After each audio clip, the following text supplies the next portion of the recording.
if they were to fight when they were both at their like peak, do you think it would have gone differently? See, that's the big question, and I don't know. I'm not sure, because I feel like Amir Khan would have definitely have been quicker, but I still think he would have been vulnerable to those punches. And I don't know necessarily whether Amir Khan's got the power to hurt Kell Brook in the first sort of 3 or 4 rounds, even back when he was, on the top of his game. So then that kind of tells you that, well, he's got to spend 4 or 5 rounds in there throwing punches before he might wear Kell Brook down to catch him with something that'll hurt him, which gives Kell Brook a lot of time to catch him with a counter shot.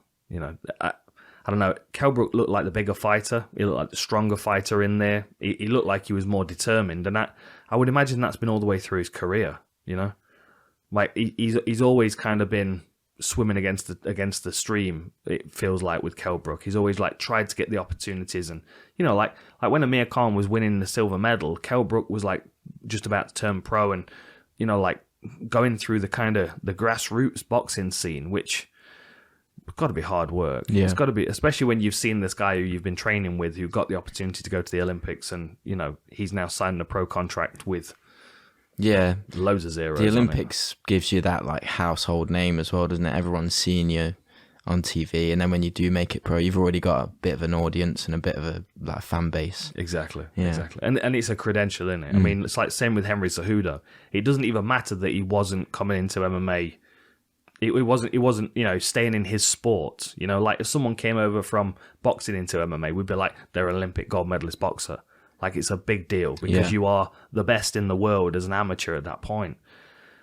I mean, no one gets to the Olympics without working their ass off for a start. You're guaranteed of someone with a good work ethic. There was another guy, Big Fraze, made his debut, and he's 30. Made his debut as a heavyweight last night because he's been to 2 Olympics. He was the captain for the team, and he fought some dude out at the pub, beat the fuck out of him. But I think we've got another good heavyweight there in the future.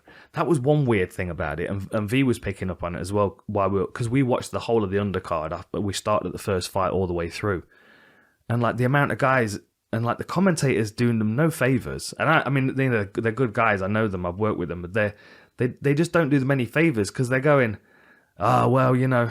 he's definitely seen these better days, and this should probably be a 2-rounder for him. He should, you just kind of like, you've got one guy who's 4-0, who stopped all 4 guys that he's faced, that he's now fighting someone who's 2 wins and 31 losses, and you're like, what's the fucking point? Yeah, because then if he loses to one of these like journeymen, one of these guys that's got a bad record, or even if they say progress him to like 15 fights into his career, and then he's fighting someone that's like, he's 15-0. We'll get him someone who's like 20-10, not too risky. And then that guy comes in with 30 fight experience and catches him.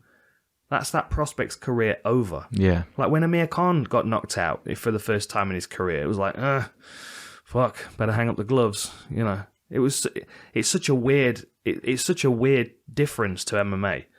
Like in MMA, like you pick up the loss and you're like, fuck it, now what? Well, go back to the gym. I'll be fighting again in 3 months' time, and you'll see me improved. Do you think that's, because in MMA, like there is favourites obviously, but it's a bit more of an even playing ground because there's so many different ways to win, I guess. Yeah. Whereas in boxing, it's one-dimensional, so there's a really high favourite, and then do you reckon that's the reason? Exactly it? Yeah, I think. Well, there's a lot more unpredictability in MMA, and someone can be really, really good at one thing and really terrible at another, and the fight just doesn't go in the direction. They're far more certain when it comes to boxing, and sometimes like there was a guy on the card. There were 2 brothers on the card, Adam Azim, and his brother. The guy who was fighting clearly didn't want to be there, but his whole goal, and the commentary kept saying this, his goal is to not get knocked out so he can box again next week. Like, what? Yeah. Like his goal is not to get knocked out. That does not do that kid any favors. It makes it really difficult.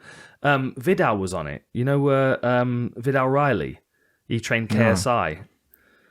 Oh, right. Yeah. I think he had his 5th pro fight, and he was fighting at some guy who was like 25 and 15, I think his record was. Just didn't want to be in there. Like, every time he got clipped with a shot, he was like, what the fuck? But he just showed up and didn't really do much, and it was kind of it's odd.